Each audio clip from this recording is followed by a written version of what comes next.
Bon, aujourd'hui c'est la dernière conférence cet été à la Salse et le titre « Apparition, miracle, guérison ». Alors on va voir les apparitions. Ah mais il y a du monde qui arrive encore.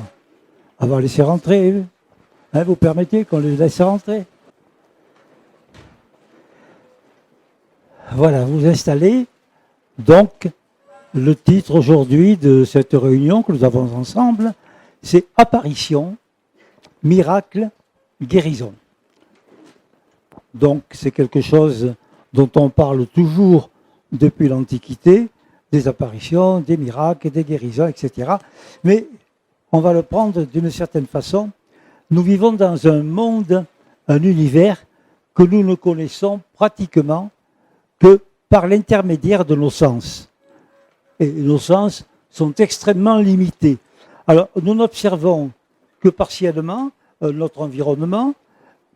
Parfois, ce qui est essentiel nous échappe complètement et se situe hors de notre compréhension.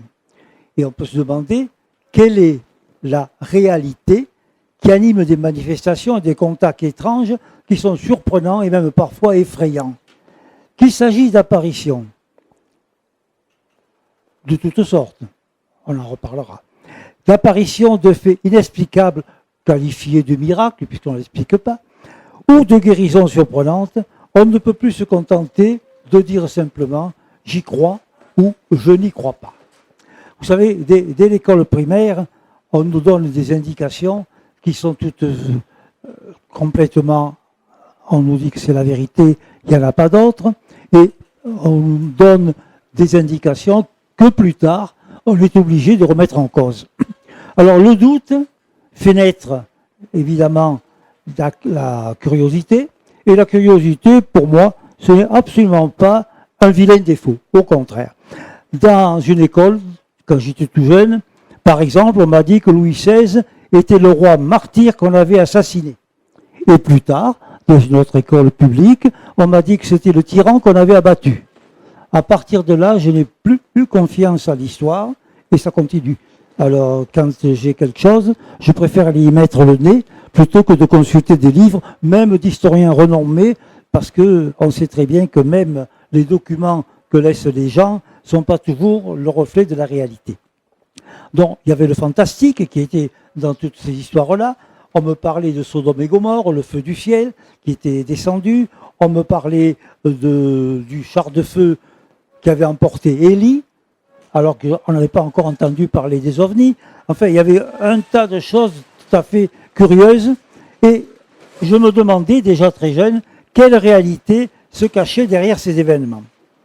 Alors, dans mon adolescence, après, ce qui a toujours aiguisé ma curiosité, bien sûr, je me suis intéressé au phénomène ovni. Dans les années après la guerre, il y en avait énormément. Et je me suis vraiment intéressé à l'ufologie, avec le privilège de collaborer avec des gens, des chercheurs connus, comme mon ami Jimmy Yeux, Jacques Vallée, Guy Tarade et quelques autres. On a beaucoup travaillé ensemble, donc c'était quelque chose de très intéressant sur le terrain, pas dans les livres. Depuis cette époque, passionné par les faits inexpliqués, c'est pendant des années que j'ai effectué de longues recherches en des lieux renommés, dans d'autres moins connus ou même que certains qui sont oubliés. Sur le terrain, j'ai rassemblé des confidences, des enregistrements, des photos lors de manifestations étranges. Et j'ai vécu même des contacts surprenants. Alors aujourd'hui, on a mis le mot conférence, c'est pas peut-être celui qui conviendrait, c'est plutôt une série de reportages vécus, réellement vécus, non pas de compilations dans des livres, des bibliothèques ou autres, de reportages vécus, avec ensuite toutes leurs conséquences et bien sûr les commentaires qui vont avec. Alors je vous les dirai peut-être un peu rapidement parce que on ne pourrait même pas tout dire. Et après la pause, vous verrez de poser toutes les questions que vous voudrez et je m'efforcerai d'y répondre. Alors, on va commencer par ce qu'on appelle les apparitions mariales. Les apparitions mariales, c'est les apparitions de la Sainte Vierge en France et dans le monde entier. Donc, c'est ces apparitions dont on parle le plus. Et ces apparitions mariales sont nombreuses et particulièrement en France. La plus célèbre, c'est Lourdes en 1858. Et Lourdes se situe dans une série d'apparitions dans la même région, notamment du côté de Bétharran, depuis le 5e siècle. Alors, y a-t-il un lien entre ces apparitions? J'ai commencé par m'intéresser quand même aux apparitions de la rue du Bac. Je suis pas allé bien loin, c'est à Paris. Les apparitions de la rue du Bac, ça se situe en 1830. Et je suis allé plusieurs fois sur place. C'est comme ça que j'ai commencé à enquêter sur des apparitions mariales. Je suis allé plusieurs fois sur place, j'ai observé, j'ai interrogé, j'ai médité et j'ai envisagé toutes les hypothèses qui naissent à propos de mes recherches et même de toutes les autres apparitions dont je me suis occupé, qu'elles soient mariales ou qu'elles soient autres, profanes, etc. Je me suis créé un peu une façon de travailler dans chacune de mes enquêtes, de mes reportages, on peut dire, puisque j'étais journaliste en même temps. Toutes mes enquêtes sur le terrain, j'ai divisé mon étude toujours en 3 parties. La personnalité du témoin, celui qui voit l'apparition, sa personnalité, c'est important bien sûr, en l'interrogeant directement, en parlant avec lui. Le lieu de l'apparition, puisqu'on a des lieux qui sont particulièrement propices aux apparitions, il semblerait, comme la région de Lourdes, de Bétharran, les Pyrénées. Donc, la personnalité, le lieu, et puis, important, le contexte du moment, contexte religieux, politique et social.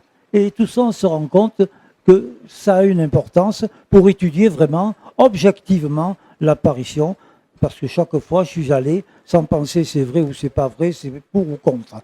Il faut chercher avec objectivité si on veut avoir des résultats valables.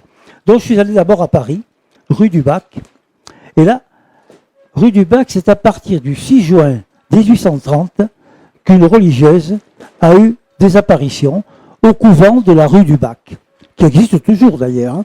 Il y a des médailles, ils sont drapés, etc. Alors, au départ, tous les renseignements que j'ai pris sur place, pendant la messe, c'est, dit-elle, notre Seigneur Jésus-Christ qui lui apparaît, revêtu d'un habit royal, et au moment de l'évangile, ses habits se transforment en haillons. C'est un grand symbole. Il passe de la gloire, pratiquement, à la misère. Elle n'a pas compris ce que ça voulait dire. Et le 19 juillet, une enfant, très lumineuse, vêtue de blanc, apparaît à 23 heures dans la petite cellule de Catherine Labouré.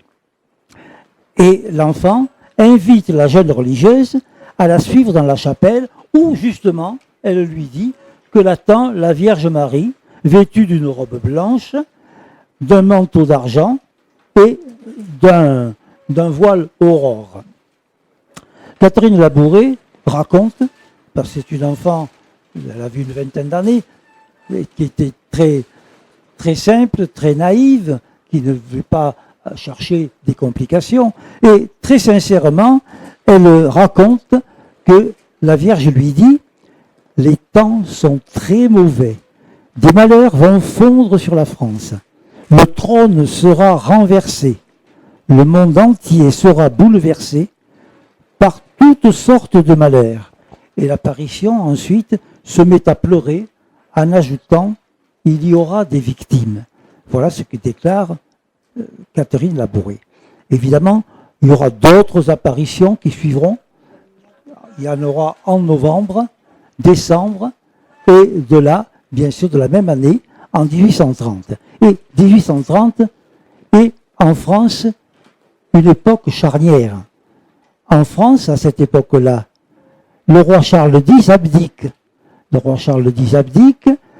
Après avoir essayé de conquérir une gloire comme l'avaient été ses prédécesseurs, notamment Napoléon, il voulait la gloire, et comme il était un peu falot, pour obtenir cette gloire, ils ne trouvent rien de mieux que d'entamer la conquête de l'Algérie. Voilà. Les autres vont se faire tuer pour ma gloire. Voilà quel était Charles X qui abdique, il s'en va. Et en 1833, donc 3 ans après, il y a en France une grande épidémie de choléra qui vraiment est terrible dans tout le pays. Et ensuite, il y a les révolutions sanglantes que l'on connaît. Ensuite, c'est 1870, la guerre contre les Prussiens, la défaite, bien sûr, et puis on le sait, au XXe siècle, 2 guerres mondiales. Donc voilà ce qu'avait un peu annoncé à Catherine Labouré en 1830, l'apparition qui était dans l'église. Donc Catherine Labouré est morte le 31 décembre 1876. Donc c'est pas tellement vieux, on peut trouver des gens qui ont connu ceux qui ont vécu avec elle. C'est ce que j'ai fait sur place. C'était une jeune religieuse qui a vécu sa réalité et a raconté ce qu'elle a entendu, ce qu'elle a vu, avec une évidente sincérité. Et bien sûr, lors de chaque apparition, elle était seule. Et là, ça pose des problèmes, bien sûr.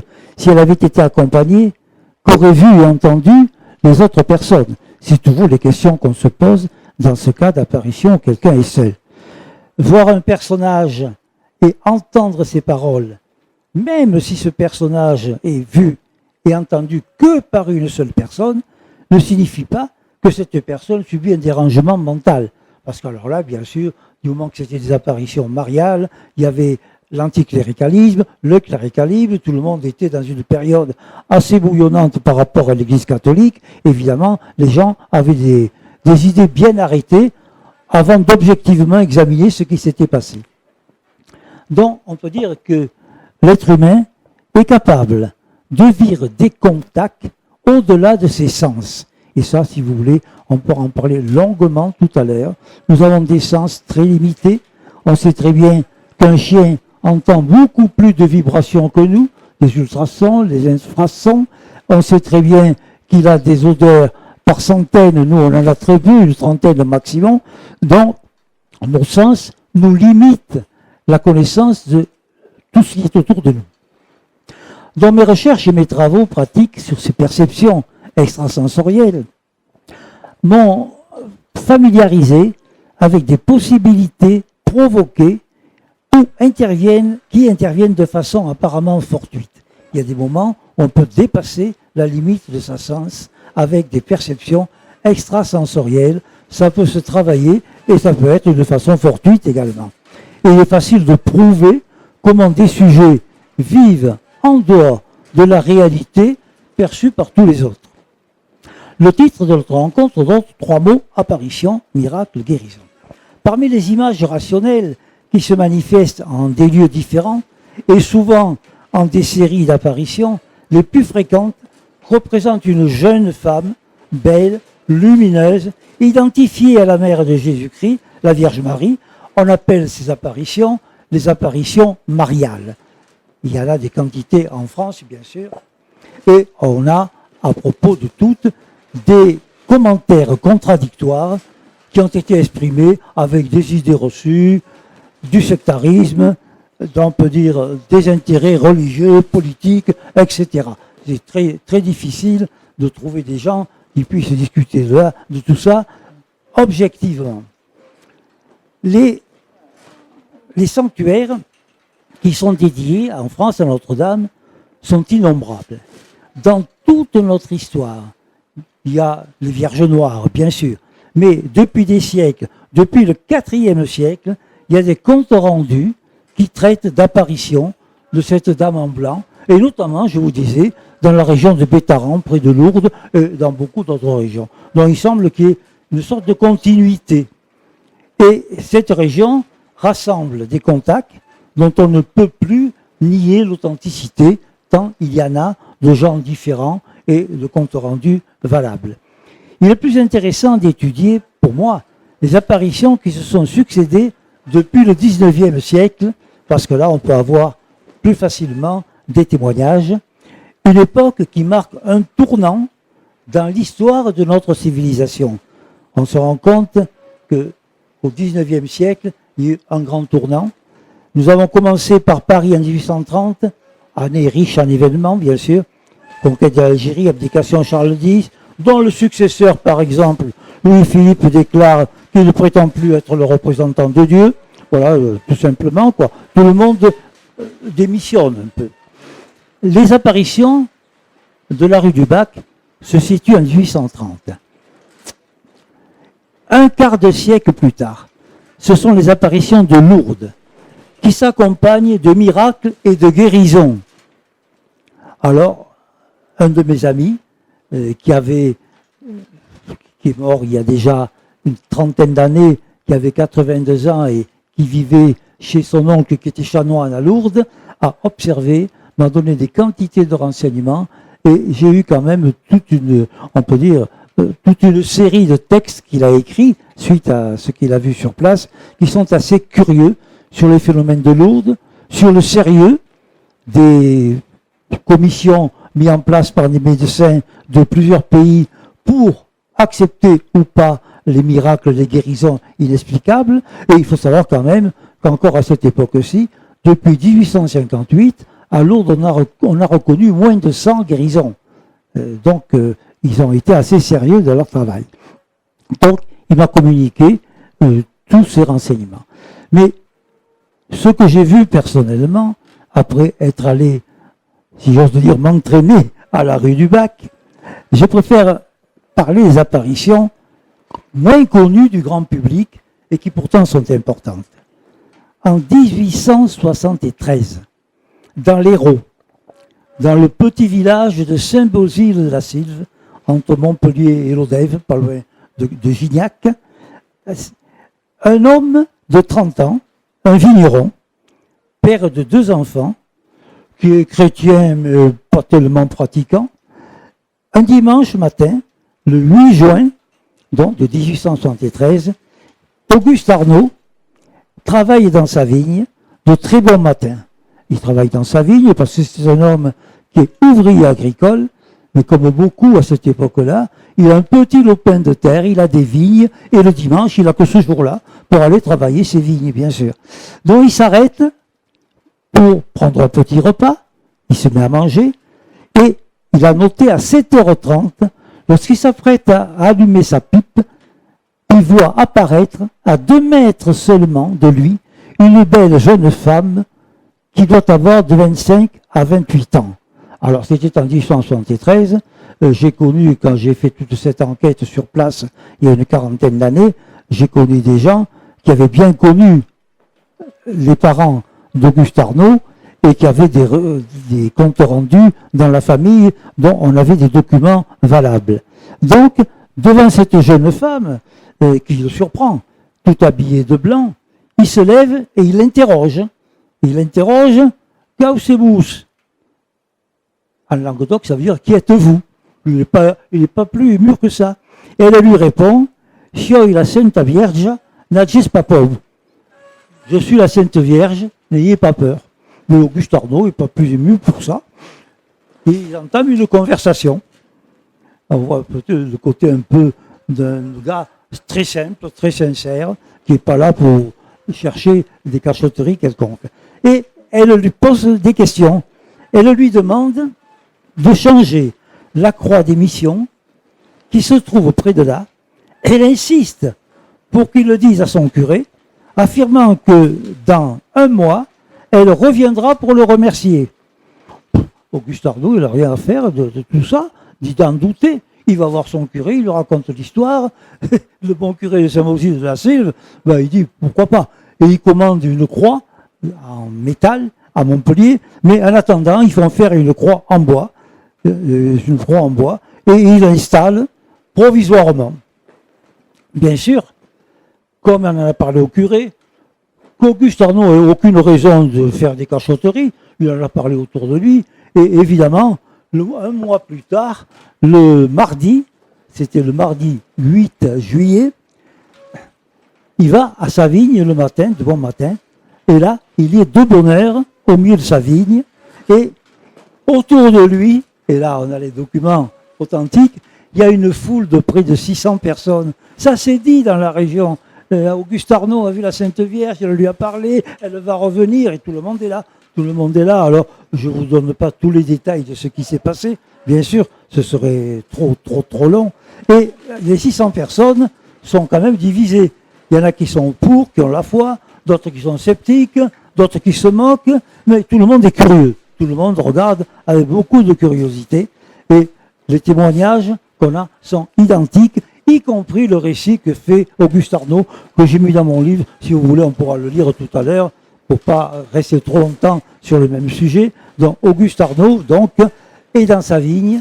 Tout d'un coup, il lève les yeux, il regarde la nouvelle croix, et dans la vigne, à cette époque-là, au mois de juillet, souvent, dans les souches, les tiges se mélangent. C'est pas facile de courir. On peut marcher doucement. Eh bien, Auguste Arnaud, tout le monde l'a constaté. Il se met à courir à tel point qu'on a l'impression qu'il vole au-dessus des souches et il tombe à genoux devant cette croix d'émission. Donc, c'est là le premier épisode de cette on peut dire, de ce remerciement un mois après. Et tout le monde est témoin du comportement d'Auguste Arnaud, mais ils n'ont rien vu d'autre, rien du tout. Alors, il y a des témoignages dans les pages du livre, je vous les lirai si vous voulez. Donc, il y a autour d'Auguste Arnaud, dans le village et dans la région, une piété populaire. Tout le monde est persuadé que c'est la Sainte Vierge qui a parlé à Auguste Arnaud, etc., etc. Mais le curé, quand même, de Saint-Beauzile, reste prudent, il veut pas aller trop loin pour affirmer ou infirmer. Et l'année d'après, 1874, on nomme un nouvel évêque à Montpellier. Vous avez peut-être connu son nom, Monseigneur de Cabrières.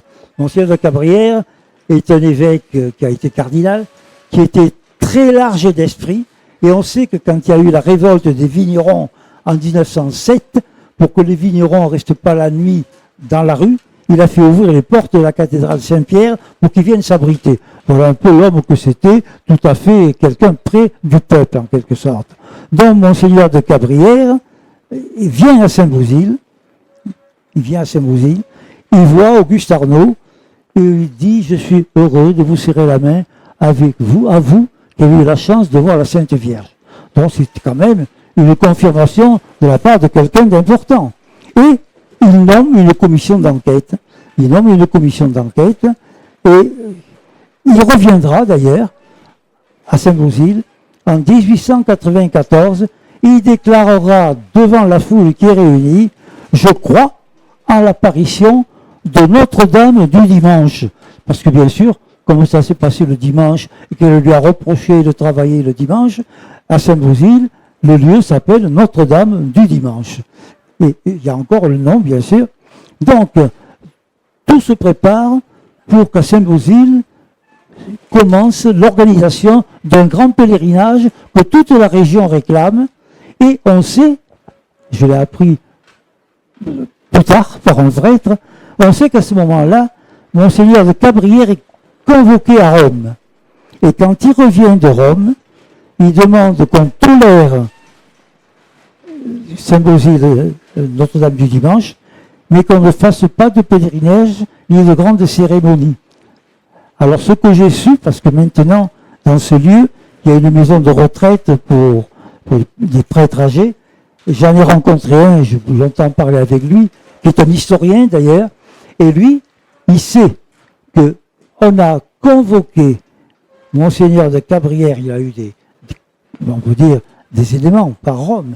On l'a convoqué à Rome pour lui demander que le pèlerinage ne se développe pas à Saint-Beauzile de la Sylve pour ne pas gêner le pèlerinage qu'on était en train de lancer à Lourdes, 1858, 1873, ça faisait que 15 ans. Et là, on a effacé la concurrence. Et ça, je crois qu'on ne le trouve pas partout, il faut aller sur place pour aller faire ce genre d'enquête. Bien sûr, concurrence avec Lourdes et ne pas disperser les pèlerins.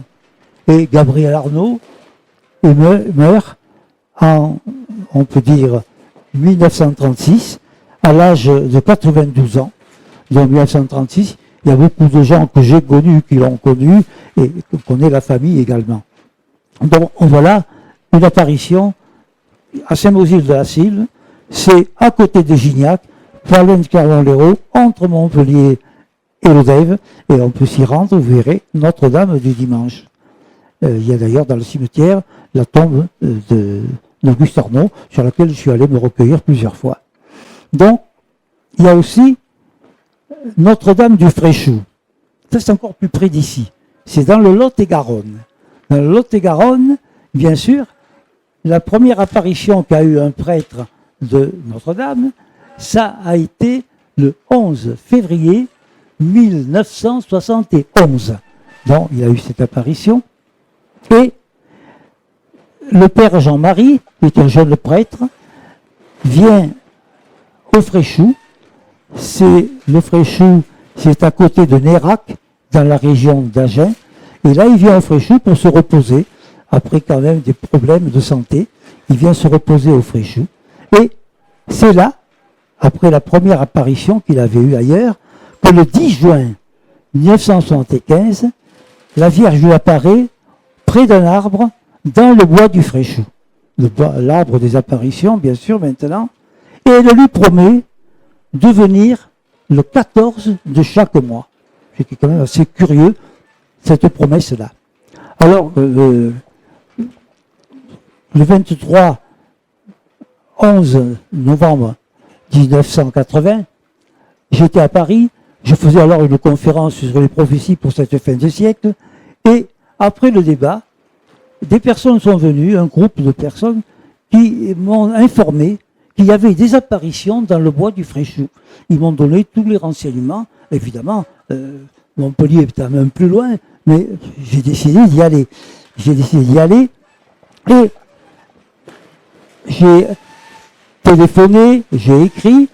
On m'a fait dire que le père Jean-Marie était prêt à me recevoir. Je lui ai bien dit que je comptais faire un reportage. À cette époque-là, j'écrivais dans le magazine L'Inconnu, et il a dit que ça ne le gênait pas qu'on fasse un reportage, pourvu que ce soit quelque chose de correct, de sincère. Donc, je suis allé le 14 avril 81, le jour d'une apparition, bien sûr, je suis allé près du père Jean-Marie. Je suis allé près du père Jean-Marie, un homme qui m'a reçu très simplement. On a parlé très librement. C'est un homme qui a l'esprit très ouvert. Et nous avons parlé de beaucoup de choses différentes. Et j'ai essayé de le sonder pour voir ce qu'il était. Et lui faisait pareil. Donc on s'observait en quelque sorte. Mais au bout de quelque temps, il y a eu la confiance qui vraiment s'est installée. Et vraiment, on a pu parler des apparitions qu'il avait. Et ce qui est dans mon livre, ou dont on pourra parler tout à l'heure, j'ai tous les détails. Le père Jean-Marie m'a autorisé quand il était en extase à midi le 14, il m'a autorisé à passer derrière l'autel, à le photographier, à le prendre. Il m'a autorisé à interroger tous les témoins, à les photographier et à enregistrer toutes leurs déclarations. J'ai vraiment là-dessus vraiment une documentation assez importante. Et mon premier reportage dans l'Inconnu apparu en octobre 1983, où ils avaient titré sur la couverture « Un nouveau Padre Pio », en parlant du père Jean-Marie. Donc, j'ai eu de fréquentes visites jusqu'en 1990. Ensuite, on a toujours eu des contacts, et je peux dire que j'ai toujours participé à la vie de cette communauté, qui est une communauté catholique, mais qui est rejetée par l'Église catholique. Toujours pareil, il y a des concurrences à ne pas faire. À un moment donné, autour du père Jean-Marie, il s'est créé une espèce de petit séminaire où des jeunes rentraient pour être prêtres ou religieux, alors que le séminaire de l'évêché d'Agen, il n'y avait personne, et il a fermé d'ailleurs. Le séminaire de l'évêché d'Agen, il faut dire que l'évêché est à la rue d'Enfer, à Rochereau. Enfin, quand même, c'est quand même curieux. Je l'avais bien relevé, tout ça. Donc, j'ai eu pas mal de faits étranges sur place, de longs entretiens avec le père Jean-Marie, des témoignages, et je suis persuadé de sa sincérité. Alors, ce qu'il voit, est-ce quelque chose que les autres ne peuvent pas voir, que lui voit, ou est-ce que parce qu'il le sent profondément, qu'il finit par le voir? Là, c'est tout le problème dont je m'occupe actuellement. Quelle est l'origine de ces apparitions qu'on ne peut nier, c'est évident.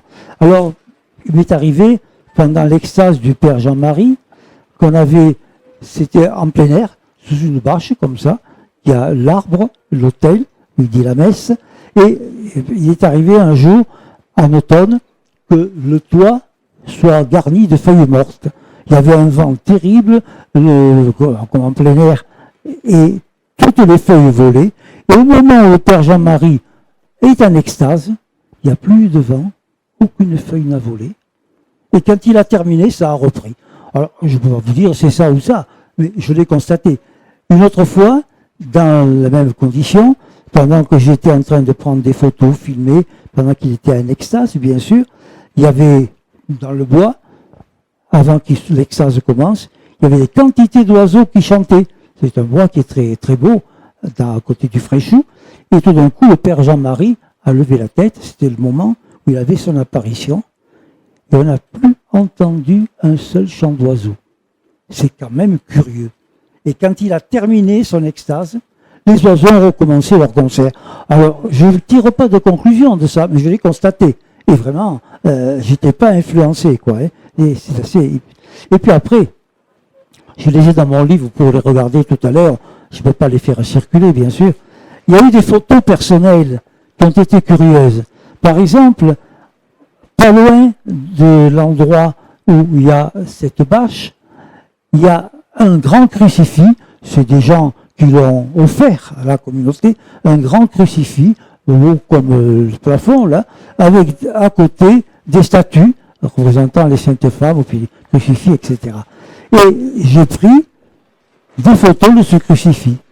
Et sur une de ces photos, une diapositive, dont il n'y a pas de cliché possible de tricherie, sur une de ces photos, on voit le crucifix très flou et comme des fantômes qui sont autour de lui. J'ai eu un autre cliché assez bizarre. Je photographiais la verdure dans le bois du Fréchou, parce que je faisais des conférences sur ces apparitions-là.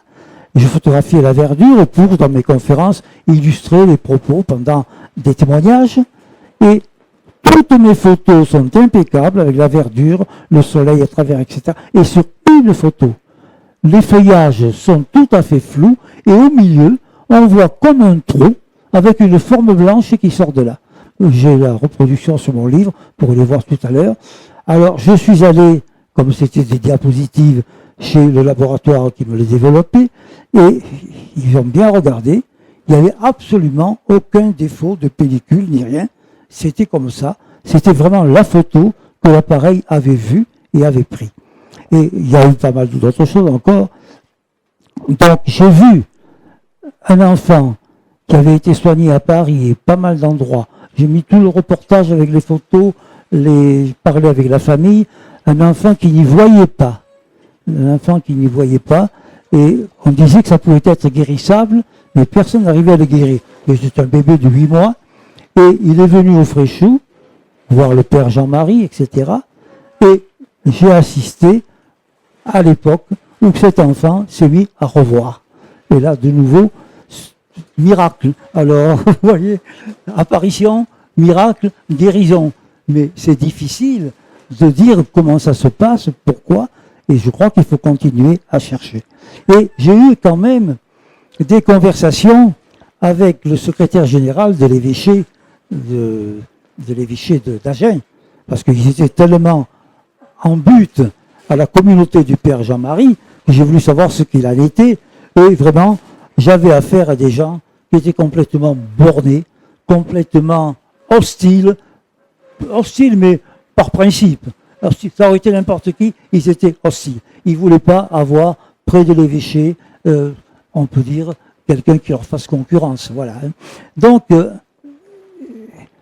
oui, ça c'est avec l'évêché d'Agen. Je suis allé également à un tribunal d'Agen où quelqu'un avait porté plainte contre le Père Jean-Marie parce qu'il faisait de la magie. Ah. Alors on avait porté plainte contre lui. Le gars qui avait porté plainte, c'était vraiment quelqu'un qui avait plus l'air d'une caricature que d'un être humain, mais en fait ça arrive. Hein.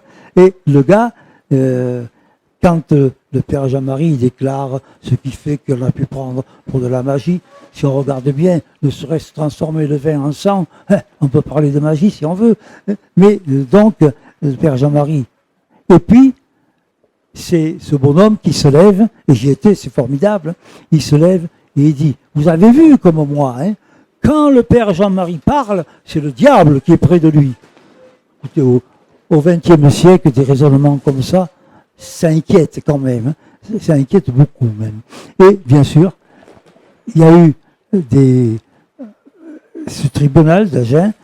J'ai également participé à une émission d'Antenne 2 où le père Jean-Marie m'avait demandé de monter à Paris. Et là, j'ai vu comment on traitait des choses importantes, mais d'une façon complètement stupide. Complètement stupide, on traitait ces choses-là. Par exemple, les organisateurs ont fait venir un voisin du bois du Fréchou. Et le voisin lui a demandé, est-ce que la communauté vous gêne? Oh oui, depuis qu'ils sont là, je ne peux plus aller ramasser des champignons dans le bois. Enfin, voilà une émission sérieuse à la télévision française. Et il y a eu d'autres trucs comme ça encore, qui sont vraiment pitoyables. Hein. Et il y a eu aussi des messages, des prophéties, que le père Jean-Marie avait reçues avant que je le connaisse. Et comme on l'avait vraiment sympathisé, il me faisait confiance, parce que je n'ai jamais trahi sa confiance, je n'ai jamais rien publié sans le lui présenter pour qu'il me dise s'il y avait des erreurs. Pas pour accepter de modifier, mais pour être d'accord. Donc, il y avait des messages qu'il avait reçus, pas mal de messages d'ailleurs, et ces messages-là avaient tous des connotations d'apparition, et pendant l'apparition, avant 1980, il avait des messages, j'en ai un paquet comme ça, des messages qu'il m'avait remis. Il avait reçu un message où on lui disait que bientôt allaient apparaître des maladies très graves qui seraient longtemps inguérissables. Et le sida n'est apparu qu'en 1981. Alors quand on approche de tout ça, bien sûr, ça interroge. Hein.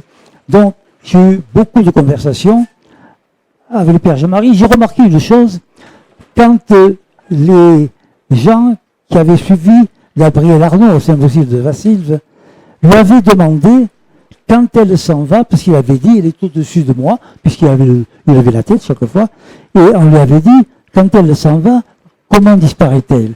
Et Gabrielle Arnaud avait dit, elle s'élève comme si elle était inspirée vers le haut.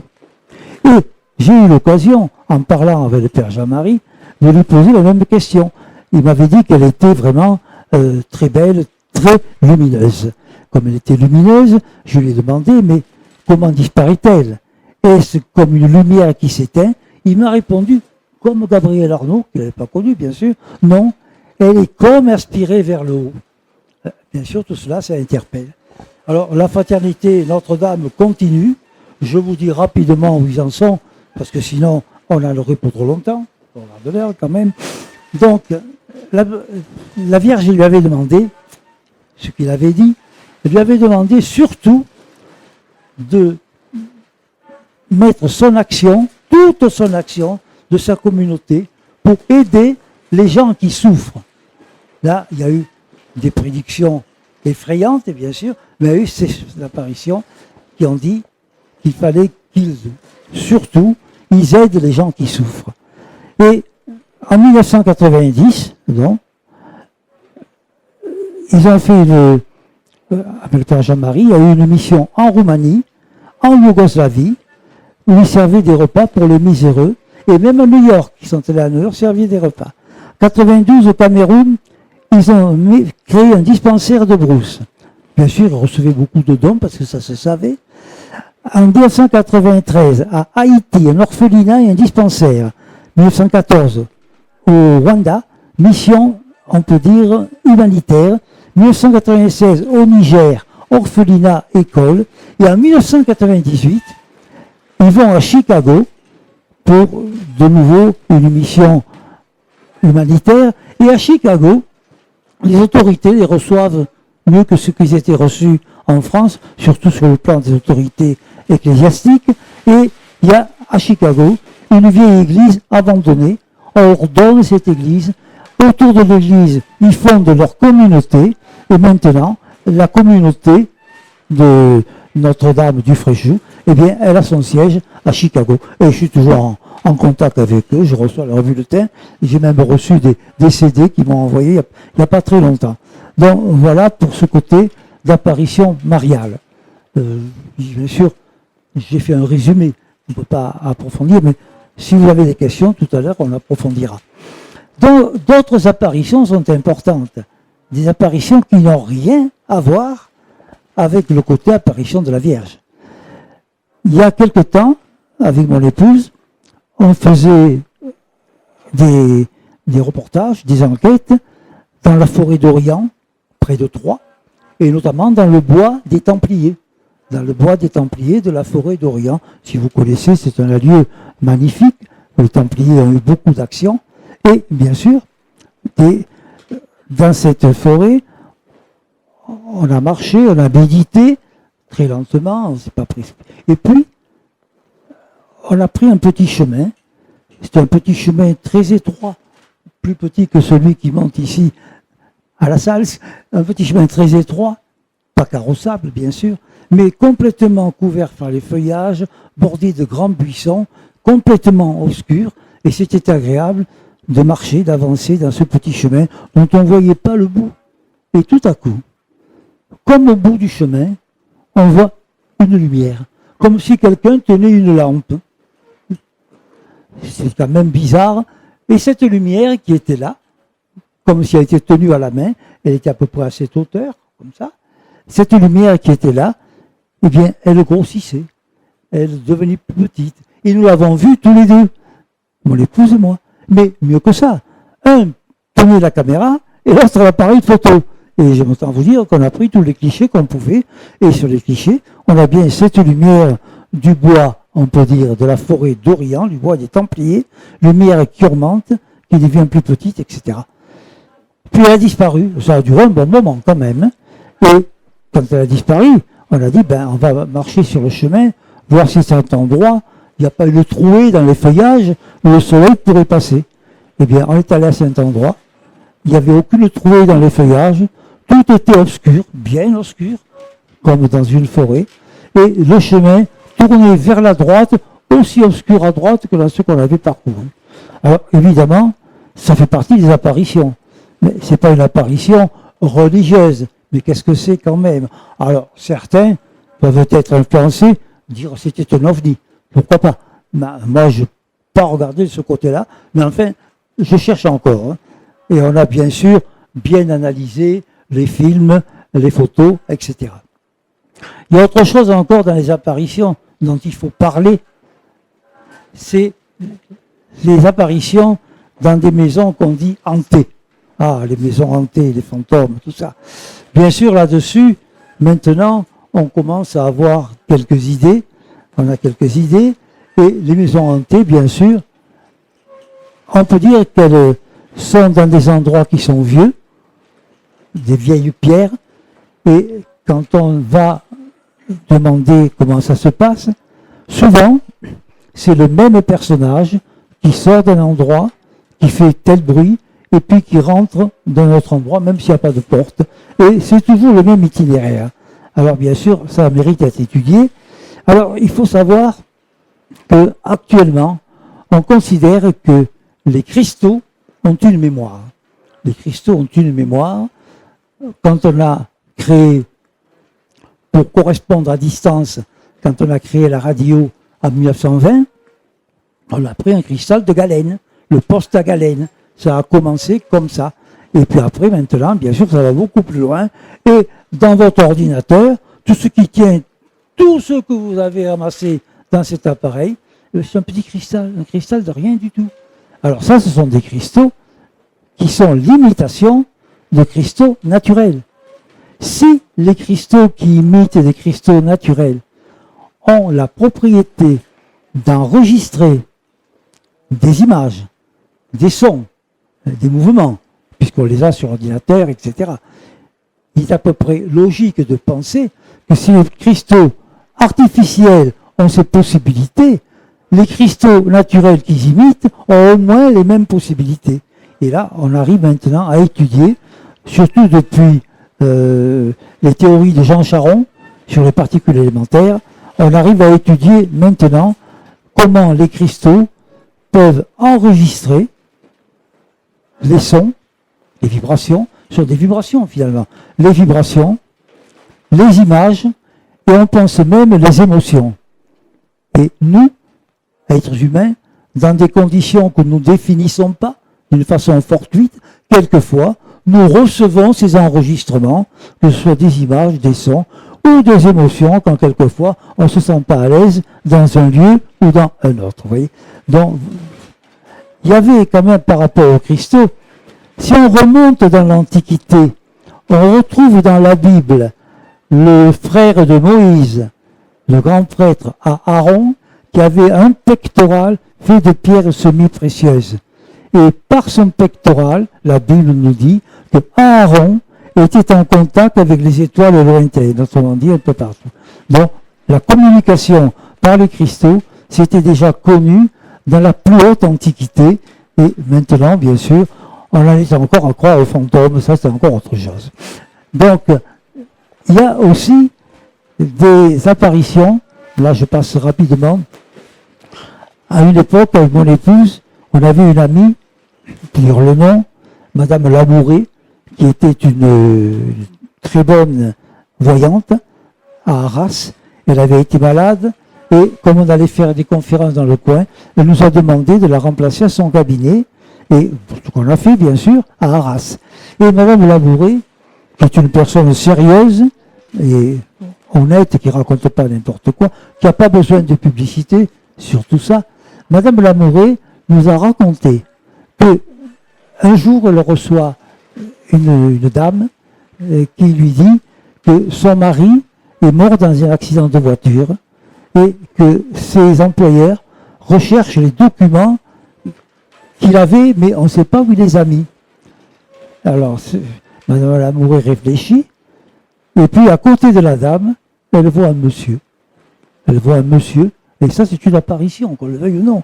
Et ce monsieur lui parle, et il lui dit que quand il a été décédé, les documents, il les a mis à tel endroit chez lui. Et il disparaît. Et la dame est revenue voir Madame Lamoureux quelque temps après.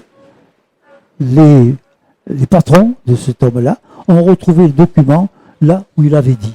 Alors là, on peut le voir autrement qu'un fantôme, que quelque chose de traditionnel, mais je pense que là, nous avons quand même quelque chose qui s'apparente à des choses qu'on commence à aborder dans physique quantique. En physique quantique, ça on en reparlera, il y a des choses comme ça qui peuvent se passer sans voir le surnaturel.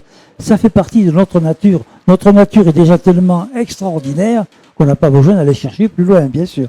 Et j'en ai noté d'autres là. Dans la région ici, je vais aller un peu vite. Oui, quand même, là, ça va parce qu'il y en a encore beaucoup. Donc, dans la région ici, avec mon ami l'écrivain Jean Blum, que certains ont peut-être connu, avec Jean Blum, on était allé dans une grotte qui s'appelle la grotte de Bethléem. Elle est du côté, dans l'Ariège, au début de l'Ariège. Et la grotte de Bethléem, elle est fermée, il faut...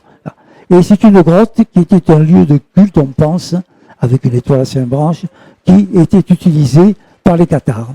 Et donc, avec Blum, qu'on nous intéressait beaucoup au catharisme et à cette période du Moyen-Âge, on était 4, et on s'est mis contre le mur pour faire une simple méditation. On s'est mis en méditation, et là c'est assez curieux. Tous les deux, en méditation, on a vu, pas de nos yeux, mais on a vu comme dans un rêve, mais un rêve très, très vivant. On a vu pratiquement les mêmes images. Moi, de mon côté, par un chemin qui montait vers l'entrée de la grotte, j'ai vu arriver une procession, Et rentrant dans la grotte, il y avait des chiens qui gardaient la grotte, et je voyais quelqu'un qui donnait un coffret à une femme brune qui s'enfuyait vite, vite. Et je me suis éveillé. Et quand on a raconté ça, Jean Blum avait vécu la même chose, le chemin, les gens qui montaient, les chiens qui aboyaient, mais en revanche, c'était lui qui prenait le coffret, qui le donnait à la femme brune, et ils s'enfuyaient tous les deux. Alors là, de nouveau, c'est des choses, d'explications, si vous en avez, j'accepte, mais je n'en ai pas trouvé. Et je vais un peu vite, parce qu'il y en a encore beaucoup d'autres intéressantes. Hein. Alors, plus près d'ici encore, plus près d'ici, dans le labyrinthe de pierre de la forêt de Nébias.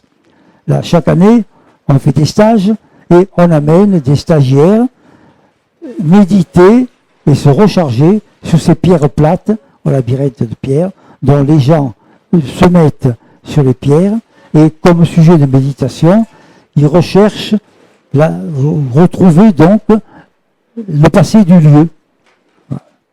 Donc on le fait chaque fois, ça régénère, c'est intéressant. Mais une fois, nous avions avec nous deux personnes qui ne pouvaient pas se connaître. Hein. Il y en avait un qui était sénégalais, donc qui venait du Sénégal, et on avait une personne qui est du côté d'Arles. Et tous les deux, un après l'autre, sans se consulter, nous ont raconté qu'ils avaient vu une personne blonde, cheveux longs, et ils nous l'ont décrite passant sur le bord de ce labyrinthe. Et chacun a vu la même personne. Et c'est arrivé encore d'autres fois. Alors là, bien sûr, de nouveau, on peut penser qu'il y a la mémoire des cristaux. La mémoire des cristaux qui peut, pour certains, être récupérable, et pas pour d'autres, bien sûr. Peut-être l'avez-vous lu, la ferme fantôme. La ferme fantôme qui est du côté de Bugarache. On en parlera tout à l'heure, mais je ne vais pas le détailler, ce serait trop long. Et puis, il y a cette forêt d'Orient, bien sûr, dont je vous ai parlé. Mais quand on était dans cette région, où on travaillait sur des recherches par rapport aux Templiers, bien sûr, on est allé à Cîteaux, où était Bernard de Clairvaux. Et là, c'est curieux, j'ai encore les photos. Ça s'explique, on voit ce que c'est qui a produit le phénomène, mais pourquoi à cet endroit-là et à ce moment-là, on rentre dans l'église, comme si je rentrais par là, il y a le mur là-bas, il y a l'autel, ici il y a l'harmonium, et de ce côté-là, on voit un prêtre qui est à genoux. Donc moi je commence à prendre des photos, pour avoir des photos de cette église, l'église de Cîteaux, qui est célèbre bien sûr, par rapport à Bernard de Clairvaux. Je prends une photo là, je ne remarque pas qu'il y a quelque chose de blanc à côté de l'harmonium. Je prends une ou deux photos, et puis je prends des photos là-bas, et ensuite des photos ici. Et sur les diapositives, on voit à côté de l'harmonium, la première photo, une forme blanche, avec le même costume qu'un moine de Cîteaux, curieux. La forme blanche, la photo d'après passe derrière l'harmonium, et puis elle passe de l'autre côté, elle arrive au milieu, elle disparaît, et sur les photos d'après, avec le même costume, c'est le prêtre qui était à genoux qui revient vers moi à travers l'allée centrale. Alors là, vraiment, de nouveau, si on peut arriver à avoir une explication, ce serait déjà important. Je ne vais pas aller plus loin dans ce genre d'apparition pour qu'on puisse poser des questions, et on va en arriver à des apparitions absolument contemporaines, bien sûr, les objets volants non identifiés. Les objets volants non identifiés, on regarde le ciel, il n'y a rien, tout d'un coup, on le voit. Et on le photographie, c'est arrivé. Donc, les ovnis, c'est quand même quelque chose qui n'est pas une invention fantaisiste. Il y en avait déjà dans la Bible. Dans la Bible, un de mes amis, Jean Groffier, a écrit un livre dont j'ai mis la couverture là, les extraterrestres dans la Bible. Et déjà, on a un document intéressant que je suis allé consulter sur la Côte d'Azur, à Nice, le 5 août 1608, 3 masses lumineuses à 10 mètres au-dessus de la mer apparaissent dans le port de Nice. Ces masses lumineuses tournent autour du port de Nice. on voit comme si c'était des gens à côté qui sortent et qui rentrent, et ces masses se passent sur Nice, toute la population le voit, elles repartent, tout le monde est affolé, elles repartent vers l'Italie. Et les Niçois, tout de suite, avertissent Gênes. Et à Gênes, qui n'est pas très loin, à Gênes, c'était le 22 août, ces engins apparaissent face à la citadelle. Alors là, les Génois s'étaient préparés, tir d'artillerie, panique, ces engins repartent, on les revoit plus tard à Martigues, 5 jours plus tard, et puis on ne les revoit plus. Donc voilà quand même des apparitions qui sont intéressantes, mais on a fait un survol à propos d'apparitions mariales, d'autres apparitions bien sûr, à partir de mes expériences personnelles. Les apparitions sont liées souvent à des faits inexplicables, alors on les qualifie de miracles, bien sûr. Souvent, est considéré comme étant un miracle, une guérison et exceptionnellement tout ce qui n'est pas explicable médicalement. Alors, à Lourdes, on sait qu'il y en a beaucoup, mais il y a d'autres cas que je veux rapidement vous citer. Il y a aussi des gens qui ne sont pas guéris, mais qui ne semblent pas être morts. Des gens qui sont conservés sans aucune préparation et qui sont conservés indéfiniment. Et là, j'ai eu l'occasion, dans les années 90, avec des amis qui étaient religieuses clarisses, d'aller voir une religieuse qui est décédée en 1680. Elle est actuellement pas loin de Perpignan. Je ne vous dirai pas où c'est parce qu'on m'y a accompagné, je ne peux pas le révéler à tout le monde. Hein. Mais cette religieuse, Mère Antigo, est dans un cercueil de verre et elle est vraiment avec le visage impeccable. Il faut savoir qu'en 1680, il y avait des problèmes entre la France et l'Espagne. Elle a été déplacée en Espagne. Il y a eu une inondation. Là où elle était, ça a été inondé. On l'a sortie, on l'a séchée, on l'a remis dans notre cercueil, etc. Et maintenant, dans son cercueil de verre, j'ai des photos, elle semble dormir paisiblement. Alors là, un corps conservé, ça arrive naturellement, bien sûr. Dans des péripéties comme celle-là, c'est plutôt rare, mais il faut savoir également qu'à une époque, j'en ai vu parler autrefois, à une époque, on considérait que ces gens étaient des morts vivants, des vampires, capables de sortir de leur tombe et d'aller vraiment attaquer les humains, les vivants. Donc, c'était vraiment le côté vampirisme. Quand on rencontrait, en ouvrant une tombe, quelqu'un qui était bien conservé, sans préparation, la coutume était de lui enfoncer un pieu dans le cœur et de lui couper la tête éventuellement. Et on sait très bien que des écrivains français se sont intéressés à ça et ont écrit là-dessus au XVIIIe siècle. Donc, Mère Antigo, c'est un problème. Et comme tous les problèmes de guérison, c'est très complexe. C'est très complexe et en fait, on a l'impression que dans les guérisons, il doit y avoir... Vous savez qu'actuellement, l'être humain est très fragile. Et vous avez des gens qui ont une maladie pour lesquels on les soigne avec un médicament. Si le médecin pense que ce médicament peut un peu les troubler, ben, il le supprime de temps en temps, il met de la mie de pain à la place, qui fait autant d'effet que le médicament. On appelle ça le placebo. Donc on peut tromper n'importe qui en lui faisant croire qu'on lui donne le médicament. Si la personne a confiance, le placebo fait autant d'effet que le médicament. Bon, le corps médical ne s'intéresse pas trop à tout ça, mais c'est quand même quelque chose d'assez extraordinaire pour moi. Et ce que j'ai découvert en travaillant sur, bien sûr, d'autres choses, c'est qu'il y a également des placebos psychiques. Alors, les placebos psychiques, ça peut nous amener très loin. J'ai créé une méthode, le sophromagnétisme, où je vous assure qu'en mettant les gens dans un état sophronique, l'état sophronique, c'est d'abord la relaxation, ça peut aller jusqu'à l'hypnose. Quand quelqu'un est bien installé dans son état sophronique, à partir de là, on peut lui suggérer des quantités de choses qui vont l'aider. Tout simple, j'ai quelqu'un qui est vraiment très, très énervé, quelqu'un qui ne peut pas se calmer. Je la mets en état sophronique, ce que tout le monde pourrait faire, il suffit de l'apprendre. Quand la personne est en état sophronique, je visualise du bleu, et par magnétisme, je lui transmets du bleu. Le bleu, c'est la couleur qui apaise. Et je lui dis maintenant, vous êtes baigné dans du bleu, vous vous apaisez, cette couleur qui vous apaise, vous la retrouverez quand vous voudrez, et vous-même, vous arriverez à vous apaiser. Et ça marche. Je vous assure que ça marche. Je suis prêt à le démontrer à n'importe qui. Il y a des possibilités énormes avec le placebo psychique, bien sûr. Et on a des quantités d'autres choses, pas le temps d'en parler, avec les histoires de magnétisme, mais par exemple, on a tout ce qu'on peut raconter sur le feu.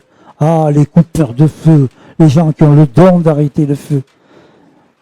Je vous assure que quand on fait du magnétisme traditionnel, d'une certaine façon, non pas comme ça n'importe comment, ce magnétisme traditionnel nous met en présence de choses auxquelles on ne pense pas.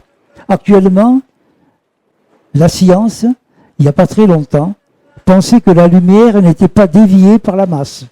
Et puis il a fallu qu'un rayon passant près de Jupiter soit dévié pour qu'on dise que la lumière, elle a un côté matériel, la masse elle peut la dévier. Et donc ça c'est le côté la lumière, mais c'est pareil. C'est pareil pour le feu. Le feu, actuellement, on ne connaît pas la nature du feu. Anton Mesmer, au XVIIIe siècle, voulait révéler ce qu'était la nature du feu. On l'a rejeté, il ne l'a pas fait. Et actuellement, on connaît le plasma, mais on ne connaît pas véritablement ce qu'est la nature du feu.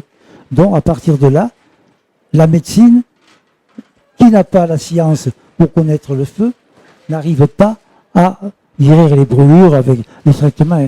Alors que n'importe qui, je dis bien n'importe qui, que j'ai dans mes stages, au bout d'un stage, je lui indique comment faire du magnétisme, comment se mettre en condition et comment transmettre ce magnétisme, et n'importe qui peut calmer une brûlure. Et ça, c'est pas un don, c'est pas un secret, on devrait l'apprendre dans les écoles, tellement c'est facile. Dans un stage, une fois, j'avais un médecin qui était venu. Ce médecin, une jeune femme de 30 ans, était venue faire un stage en sophomagnétisme, donc très ouverte, et elle fait son stage, etc. Et puis, peut-être un an après, elle vient me voir, parce qu'entre-temps, Gisèle, elle a son petit, ou son enfant, qui avait à peine 18 mois, qui approche de la gazinière et qui met le feu sur les plaques, les mains sur les plaques. Évidemment, des cris, des hurlements, elle ne savait plus que faire, et pourtant les médecins, elle ne savait plus que faire, elle ne savait plus donner de la tête. Son mari lui dit, fais ce que tu as appris dans le stage. Elle a fait exactement en se calmant ce qu'on lui avait indiqué, et le gosse, 10 minutes après, ne pleurait plus de cicatrices, ni rien. Ça, je pense qu'il faut le dire, il faut le répéter, les dons, les secrets, la plupart du temps, c'est vraiment quelque chose d'abusif, puisqu'on peut très bien transmettre aux gens, et je pense qu'on n'a pas le droit de ne pas transmettre ce qu'on sait. Moi, personnellement, tout ce que j'ai travaillé dans ce domaine-là, tout, je l'ai transmis, et je continue de le transmettre, et maintenant, à mon âge, bien sûr, je forme des gens qui, à leur tour, vont transmettre, deviennent formateurs. Alors, si vous voulez, je vous donnerai d'autres renseignements sur tout ça, hein. Et revenons aux ovnis rapidement, pour terminer peut-être, hein. Donc, à l'époque, depuis l'Antiquité, il y avait beaucoup d'ovnis, les extraterrestres, les univers parallèles, il y avait beaucoup de choses qui étaient dans le ciel. Et à cette époque-là, j'avais écrit, ça remonte loin, rien qu'à voir ma photo, hein, j'avais écrit OVNI en terre d'oc. Pour vous le donner, j'ai que celui-là. Et cette photo que vous voyez, c'est quelqu'un que je connais qui prenait des photos dans la campagne pour faire des souvenirs. Et tout à coup, il a vu passer, arriver rapidement, un objet qu'il a comparé, c'était l'époque, à une caravelle, un avion. Et instinctivement, il a appuyé sur son appareil et il a pris une dizaine de photos parmi ces photos, on a retiré celle-là, authentique, qui était d'ailleurs une diapositive que j'ai, et qui vraiment est une photo authentique d'un ovni. Voilà, alors donc, à cette époque-là, j'ai beaucoup travaillé sur les ovnis. De 1972, 73, 74, il y avait la vague d'ovnis dans toute la région. Il y avait surtout les médias qui étaient silencieux. Et j'ai un de mes amis, il est mort maintenant, je peux en parler, c'était dans les années 70, il était secrétaire de rédaction au Midi Libre. Et sur la rédaction Midi Libre, il était chargé de prendre toutes les dépêches qui parlaient d'OVNI et les gens du service de les détruire. Mais lui, il demandait qu'on les lui fournisse. Il me les faisait passer. Ce qui fait que j'ai eu une documentation sur les OVNI que même les grands journaux n'avaient pas parce qu'ils ne les voulaient pas. Ça les gênait. Pourquoi? Là, on n'a jamais su trop pourquoi. Et on a fait un débat géant sur les OVNI au théâtre de Sète. C'était en 1973, en pleine nuit, au théâtre, si vous connaissez le théâtre de Sète, face à la mer. Il y avait 1800 personnes. C'était fantastique. Là, il y avait Richard Bessières, Guy Tarade, Jimmy Dieu, Jean Miguer, Medge, et moi j'animais le débat. Donc, à cette époque-là, on peut dire que j'ai connu tous les gens qui s'intéressaient aux ovnis, tous ceux que j'ai cités. J'ai eu des contacts avec Jacques Vallée, bien sûr. J'ai beaucoup travaillé avec Jimmy Dieu et j'ai été correspondant des Lumières dans la nuit. Et j'ai suivi des apparitions qui ont eu lieu dans la région du Midi, justement en 73, des atterrissages près de la Madeleine et des ovnis poursuivis par un véhicule du côté d'Agde. Et bien sûr, avec Jimmy Gueux, on était souvent sur le terrain et quelquefois on passait des nuits à attendre que les ovnis arrivent. Je crois qu'on attendrait encore la plupart du temps.